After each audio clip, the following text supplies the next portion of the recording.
Middle में जो reason है उसको हम कहते हैं मिडल ईस्ट, ठीक है। अब इसी एरिया में सबसे ज्यादा ऑयल रिजर्व्स और गैस रिजर्व्स हैं, क्रूड ऑयल सबसे ज्यादा यही निकलता है। मगर इसका कारण क्या है? मिडल ईस्ट में कौन कौन सी कंट्रीज आती हैं? ईरान है, तुर्कमेनिस्तान है, इराक है, सऊदी अरेबिया है, यमन है, ओमान है, दुबई है यानी वही यूएई है, इजिप्ट है, टर्की है। इन्हीं इन्हीं के पास सबसे ज्यादा ऑयल रिजर्व्स हैं और पूरी दुनिया में यही लोग जो है वो सबसे ज्यादा ये तेल की सप्लाई करते हैं। मगर सवाल अब भी वही है कि इनके पास ही इतना सारा रिजर्व क्यों है? अब इसका तो एक प्योर जियोलॉजिकल और साइंटिफिक रीजन है, लेकिन इस चीज को लेके एक बहुत है ना फेमस मिथ जो है वो सोशल मीडिया के ऊपर और यूट्यूब के ऊपर फैलाया गया है कि मिडल ईस्ट में इतना सारा तेल होता है उनके कल्चर की वजह से, क्योंकि वहां पे जो है ना वो बहुत पुराने टाइम से ह्यूमन रिमेन्स को दफन करने का रिवाज रहा है। जब कोई मर जाता है तो उसकी बॉडी को वो लोग दफन कर देते हैं, तो उस दफन करने की वजह से जो इतने सालों साल लोगों को दफन किया है तो वो ह्यूमंस की बॉडी ही धीरे धीरे इस क्रूड ऑयल में कन्वर्ट हुई है। ये एक मिथ सोशल मीडिया पे फैलाया है एंड मोस्ट प्रोबेबली आपने भी ये कहीं ना कहीं सुना होगा। प्लस इंडिया जैसी कंट्रीज में क्यों नहीं होता या पाकिस्तान वगैरह में क्यों नहीं होता? क्योंकि पाकिस्तान और जो इंडिया की तरफ की कंट्रीज हैं ये अल्टीमेटली पहले इंडिया ही हुआ करते थे और इंडिया में हमेशा से कल्चर रहा है बॉडी को जलाने का, तो बॉडी को तो जला दिया, दफन तो किया नहीं, तो इस वजह से इंडिया में तेल नहीं होता। प्लस जो यूरोपियन कंट्रीज हैं या जो वेस्टर्न कंट्रीज हैं वहां पे क्यों नहीं होता तेल? तो उसका रीजन ऐसे दे दिया जाता है कि क्योंकि वहां पे जो बरियल का कॉन्सेप्ट है वो कॉफिन के अंदर होता है, यानी जो क्रिश्चियन कंट्रीज हैं वो तो वहां पे कॉफिन के अंदर दफन किया जाता है, तो उस वजह से जो है वो बॉडी जो है ना, बॉडी का जब बॉडी डिकम्पोज होती है तो उसके मिनरल्स डायरेक्ट जमीन को नहीं मिलते। ये जो है वो स्टोरी सुनाई जाती है और सुनने में भी बड़ी सुहानी लगती है कि हाँ यार सही लॉजिकल सेट हो रहा है, बात तो बरोबर है, शायद इसी वजह से मिडल ईस्ट में इतना सारा तेल हो रहा है। ऐसा बिल्कुल नहीं है भाई, ये एक मिथ है, एक मिथ है, ये एक झूठ बात है जो फैलाई गई है। वो क्यों फैलाया गया, लोग इसके ऊपर कैसे भरोसा करते हैं, इसके बारे में भी डिस्कस करेंगे। लेकिन हम अपने सवाल का जवाब जानेंगे आज के इस वीडियो में सबसे पहले कि मिडल ईस्ट में इतना तेल क्यों होता है। तो मिडल ईस्ट में इतने सारे तेल का जो कारण है वो है हिस्ट्री, वहां की जियोलॉजी और वहां पे जो ऑयल विंडो है। ऑयल विंडो का मतलब होता है क्रूड ऑयल के बनने के लिए एग्जैक्ट जो भी कंडीशंस रिक्वायर्ड है, जितना टेम्परेचर चाहिए, जितना प्रेशर चाहिए, जितना टाइम चाहिए, जिस तरीके की जियोलॉजी चाहिए, वो सब मिडल ईस्ट के पास मौजूद था हिस्ट्री से। इस वजह से मिडल ईस्ट में बहुत सारा तेल हुआ। अच्छा, और ऐसा नहीं है कि मिडल ईस्ट के अलावा और कहीं तेल नहीं है, ऐसा नहीं कि इंडिया में एक बूंद भी तेल नहीं निकलता ना, इंडिया में भी कुछ ऑयल रिजर्व्स हैं, रशिया में भी हैं और भी बहुत सारी जगह पे हैं, बट मिडल ईस्ट के मुकाबले कम है। मिडल ईस्ट के पास बहुत जखीरा है ऑयल का, तो मिडल ईस्ट के पास इतना बड़ा जखीरा क्यों है वो हमको समझना है, ठीक है।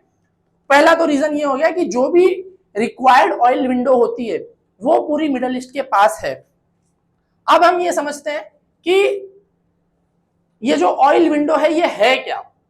तो ये बात मैंने आपको पहले ही समझा दी कि भाई ये बरियल वाला जो कॉन्सेप्ट है ये फेक है, इंसानों को दफनाने से ऐसा कुछ नहीं होता। अभी मैं उसके पीछे की साइंस भी आपको समझाऊंगा, ठीक है। अच्छा चलो अभी समझा देता हूं। अब सीन क्या है कि जब ह्यूमंस को दफन किया जाता है, ह्यूमंस को दफन किया जाता है तो ह्यूमन बॉडी या जो भी एनिमल जब किसी का मर जाता है, घोड़ा गाय, जो उसको जब लोग सम्मान के साथ जो है वो दफन करते हैं तो वो ह्यूमन बॉडी है या एनिमल बॉडी है। तो ये जो एनिमल बॉडीज होती हैं, जो ह्यूमन बॉडीज होती हैं, वो प्रोटीन रिच होती हैं। प्रोटीन और वाटर ये दो चीजें ह्यूमन बॉडी में पाई जाती हैं। लेकिन क्रूड ऑयल बनने के लिए जिस चीज की जरूरत है, क्रूड ऑयल लिपिड रिच होता है, तो ह्यूमन बॉडी में तो इतना लिपिड होता नहीं कि वो क्रूड ऑयल में कन्वर्ट हो सके। ऑयल है ना, हम ऑयल कह रहे हैं, ऑयल यानी लिपिड, ठीक है। तो क्रूड ऑयल जो होता है वो लिपिड रिच होता है, जबकि ह्यूमन बॉडी जो होती है प्रोटीन और वाटर रिच होती है। तो प्रोटीन रिच जो चीज है वो लिपिड में कन्वर्ट नहीं होगी, या वो जो है ना वो क्रूड ऑयल नहीं बन पाएगा। प्लस दूसरी चीज, क्रूड ऑयल बनने के लिए, क्रूड ऑयल के फॉर्मेशन में, जिसको हम पेट्रोलियम फॉर्मेशन कहते हैं जियोलॉजी की भाषा में, पेट्रोलियम फॉर्मेशन वाला जो प्रोसेस है, ये भी मैं आपको बताते चलूं कि पेट्रोलियम फॉर्मेशन, इस प्रोसेस को मिलियंस ऑफ ईयर्स लगते हैं मेरे भैया, मिलियंस ऑफ ईयर्स। कितने? मिलियंस, मिलियन नहीं मिलियंस। 1 मिलियन यानी 10 लाख, मिलियंस दसों हजारों लाख साल लगते हैं। और अगर आप ह्यूमन हिस्ट्री बात करोगे तो जो ह्यूमंस के मोस्ट एंशियंट बरीड रिमेन्स हमको मिले हैं, मोस्ट एंशियंट बरीड रिमेन्स, वो ज्यादा से ज्यादा 10 से 12 हजार साल पुराने होते हैं। ठीक, उससे ज्यादा बरीड रिमेन हमको नहीं मिला है। मतलब ये जो बरियल का कल्चर है ये ज्यादा से ज्यादा 10 से 12 हजार साल पुराना है, उससे ज्यादा पुराना नहीं है। और अगर हम 10 से 12 हजार साल के बीच में ह्यूमन पॉपुलेशन का एक अंदाजा लगाएं और आज की जितनी ह्यूमन पॉपुलेशन है उन सबको भी बरी कर दें, और चलो हम मान ले कि ह्यूमंस ही किसी कारण से क्रूड ऑयल में कन्वर्ट हुए, तभी भी आज दुनिया में जितना क्रूड ऑयल का रिजर्व है उतना रिजर्व नहीं जमा हो पाएगा। तो फिर ये मामला आया कहां से? अच्छा, तो दूसरे लोगों, कुछ लोगों को लगता है कि नहीं, अब क्योंकि हम क्रूड ऑयल को जो है वो फॉसिल फ्यूल कहते हैं, तो बहुत सारे लोगों को लगता है कि फॉसिल फ्यूल यानी ये जो डायनासोर्स वगैरह जब थे और जब ये लोग मर गए तो इनके जो बॉडीली रिमेन्स थे वो धीरे धीरे जो है वो फॉसिल फ्यूल बन गए। तो ये भी नहीं है। फॉसिल फ्यूल मतलब एनिमल बॉडी का रिमेन नहीं होता भाई। फॉसिल फ्यूल का मतलब क्या होता है वो मैं अभी समझाता हूं। ठीक है, तो डायनासोर्स का और ह्यूमंस के बरियल वाले कल्चर का, डायनासोर्स का और ह्यूमंस के अपने मरे हुए लोगों को दफनाने के रीति रिवाज से क्रूड ऑयल का, फॉसिल फ्यूल का कोई लेना देना नहीं है। तो फिर ये बनता कैसे, इसका क्या कारण है? तो ये मैं आपको बता देता हूं। इसका सीन ये है कि क्रूड ऑयल जो है ना, इसका जो बेस मटेरियल है, जो बेसिक रिक्वायर्ड मटेरियल है, वो डीप ओशन के अंदर कुछ माइक्रो ऑर्गेनिजम्स होते हैं जिनको हम प्लैंकटन कहते हैं। अब ये प्लैंकटन भी जो होते हैं वो जू प्लैंकटन होते हैं, फाइटोप्लैंकटन होते हैं, उसके टाइप्स होते हैं ये हैं, प्लस एल्गे होते हैं बहुत सारे वो, और भी दूसरे कुछ माइक्रो ऑर्गेनिजम्स होते हैं डीप ओशन के अंदर, उनकी वजह से ये क्रूड ऑयल बनता है। कैसे उनकी वजह से बनता है? जब ये जो बहुत सारे, अच्छा ये मिलियंस में होते हैं, बहुत मिलियंस एंड ट्रिलियंस में इनकी तादाद होती है, और ये ह्यूमन एग्जिस्टेंस के भी मिलियंस ऑफ ईयर्स पहले से एग्जिस्ट कर रहे हैं।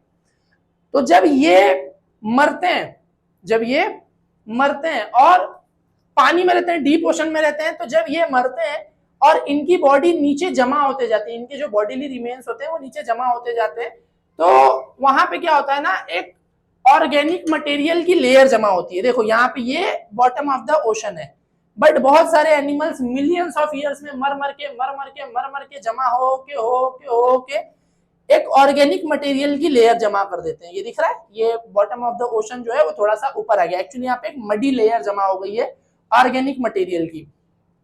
और मिडल ईस्ट का जो जियोलॉजी है, जो वहां की ज्योग्राफी है, वहां पे बहुत गर्मी होती है, तो वो गर्मी की वजह से सी फ्लोर पे जो टेम्परेचर चाहिए वो जनरेट होता है, जितना प्रेशर चाहिए वो जनरेट होता है, जिस तरीके का केमिकल रिएक्शन चाहिए वो क्रिएट होता है।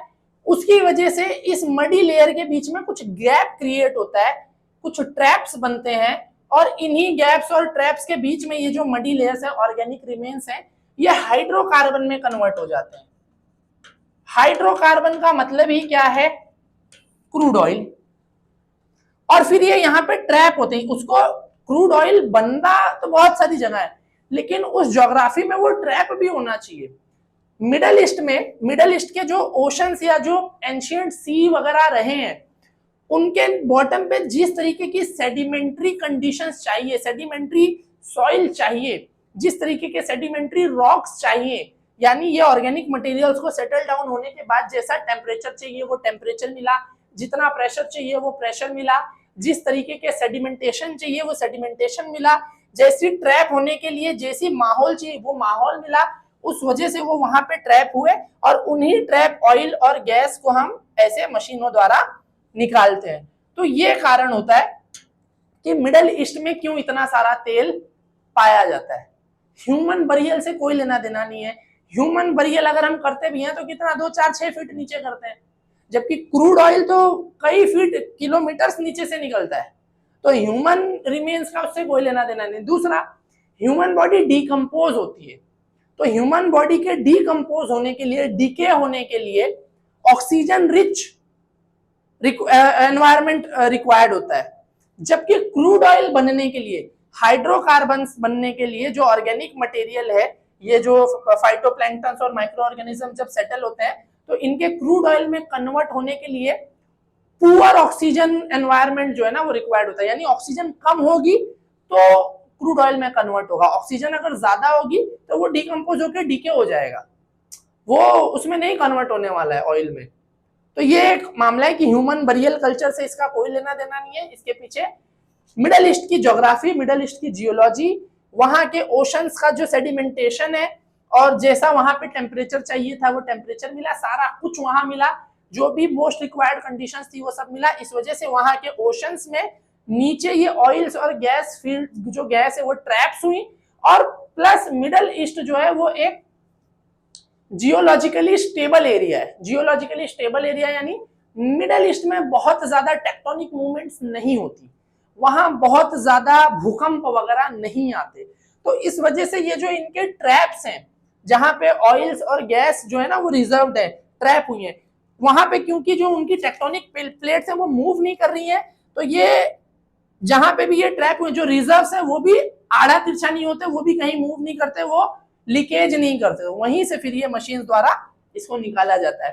अब अगर आप यहाँ पे मिडल ईस्ट का मैप देखोगे, कि अगर मैं आपको यहाँ पे इनके ऑयल फील्ड और गैस फील्ड का मैप दिखाऊं, तो ये जितने भी रेड डॉट्स आप देख रहे हो ये गैस फील्ड्स हैं, जितने भी ब्लैक डॉट्स देख रहे हो ये ऑयल फील्ड्स हैं, और जिन ब्लैक डॉट्स के आसपास ये ऑरेंज पट्टी बनी है वो मेजर बहुत बड़ी ऑयल फील्ड्स हैं।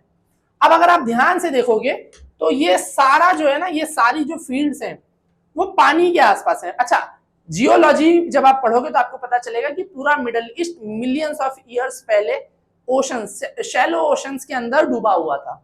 फिर जब धीरे धीरे वो टाइम गुजरा, वो जियोलॉजिकल पूरा मूवमेंट हुआ, उसके वजह से वो शैलो जो सीज हैं वो आसपास साइड हो गए, और जो वहां का लैंड है वो बाहर आया।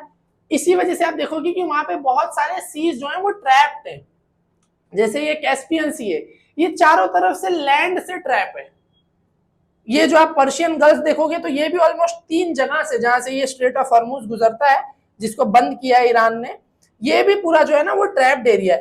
तो इससे ये पता चलता है कि हिस्ट्री में, पास्ट में मिडल ईस्ट जो है वो शैलो सीज के अंदर डूबा हुआ था, और वहां पे भरपूर मात्रा में फाइटोप्लैंक्टन्स और जो है ना वो एल्गेई और जो दूसरे माइक्रो ऑर्गेनिजम्स की जरूरत थी वो सब थे। और यहीं पे आप देखोगे कि पानी में ही, इसी पानी के आसपास सारी मेजर ऑयल फील्ड्स हैं, सारी मेजर गैस फील्ड्स हैं। कुछ इक्का दुक्का जो आसपास और भी हैं तो वो भी किसी न किसी वाटर रिजर्वियर के पास है या तो किसी नदी के आसपास है। तो अगर बरियल से कोई लेना देना होता कि इंसानों को दफन करने के रिवाज की वजह से हो रहा है, तब तो ये सारी ऑयल फील्ड्स कब्रिस्तान के आसपास होनी चाहिए थी। कब्रिस्तान के आसपास तो नहीं है। मेजॉरिटी ऑफ द जो ऑयल फील्ड्स और गैस फील्ड्स है वो पानी के आसपास है। तो ये एक जियोलॉजिकल फैक्ट है कि middle east, luckily middle east के पास वो सब कुछ था जो ऑयल रिजर्व्स और गैस फील्ड्स को जनरेट करने के लिए चाहिए। बात क्लियर है? अब हम बात करते हैं कि तो फिर ये जो पूरा मामला है कि कैसे फिर ये अफवाह उड़ी कि लोगों को दफन करने की वजह से ये मामला हो रहा है, और कैसे ये फेमस हुआ मिथ। ये मिथ फेमस होता है साइकोलॉजिकल कंडीशंस की वजह से, क्योंकि ह्यूमंस जो हैं वो किसी ना किसी रिलीजन को फॉलो करते हैं, और हर इंसान को अपना रिलीजन सुपीरियर दिखाने की कोशिश करना है। तो इस तरीके के जब मिथ फैलाए जाते हैं कि देखो मिडिल ईस्ट का जो कल्चर है वो इस्लामिक कल्चर है, वहां पे बॉडी को दफन करने का पूरा मामला रहा है, इस वजह से उनके पास इतने सारे जो है ना वो ऑयल फील्ड्स और गैस फील्ड्स हैं, तो इससे ऐसा लगता है कि मिडिल ईस्ट का कल्चर जो है ना वो ज्यादा सुपीरियर है, वो ज्यादा बढ़िया डिसीजन था अपने मरे हुए लोगों के बाद में ट्रीटमेंट का, बजाय इसके कि इन्होंने तो बॉडी को जला दिया, ये तो बेवकूफी कर गए, वरना अगर ये भी दफन करते तो फिर इनको भी ऑयल फील्ड्स मिलती। तो भैया ऐसा कुछ नहीं है, चाहे आप बॉडी जलाओ, चाहे आप बॉडी दफन करो, चाहे आप उसको पेड़ से लटकाओ, चाहे जो करना है वो करो, उसका क्रूड ऑयल से कोई लेना देना नहीं है। अब यहाँ पे ये मिथ की वजह से एक कल्चर को दूसरे कल्चर पे सुपीरियरिटी फील होती है, एक कल्चर फॉलो करने वाले लोगों को एक सुपीरियरिटी फील होती है कि हमारे कल्चर में ज्यादा समझदारी वाला डिसीजन है, हमारा कल्चर ज्यादा बढ़िया। इस वजह से इस टाइप के मिथ जो है वो फेमस होते हैं अदरवाइज इन मिथ की कोई एक्चुअली मान्यता है नहीं, ये सब बकवास है। जियोलॉजिकल कारण की वजह से मिडिल ईस्ट में इतना सारा तेल होता है। तो मुझे उम्मीद है कि आपको आज का वीडियो पसंद आया होगा और आपको समझ में आया कि मिडिल ईस्ट में इतना सारा तेल कहां से आया, इतना सारा ऑयल कहां से आया, इतनी सारी गैस फील्ड्स कहां से आई, और इसका कल्चर से कोई लेना देना नहीं है। तो अगर वीडियो पसंद आई तो वीडियो को लाइक जरूर कर देना, फ्रेंड्स के साथ, फैमिली के साथ शेयर करो, ताकि उनका भी इस तरीके का बेहुदा मिथ जो है वो बस्ट किया जा सके, लोगों को हम साइंटिफिक टेम्परामेंट की तरफ लेके जाएं, कि जो एक्चुअल कारण है, जियोलॉजिकल कारण है, साइंटिफिक कारण है, उसको समझे समझाएं। और इसी तरीके की शॉर्ट वीडियोस देखने के लिए मुझे इंस्टाग्राम पे भी फॉलो कर सकते हैं। मिलते हैं नेक्स्ट वीडियो में, फिलहाल के लिए गुड बाय।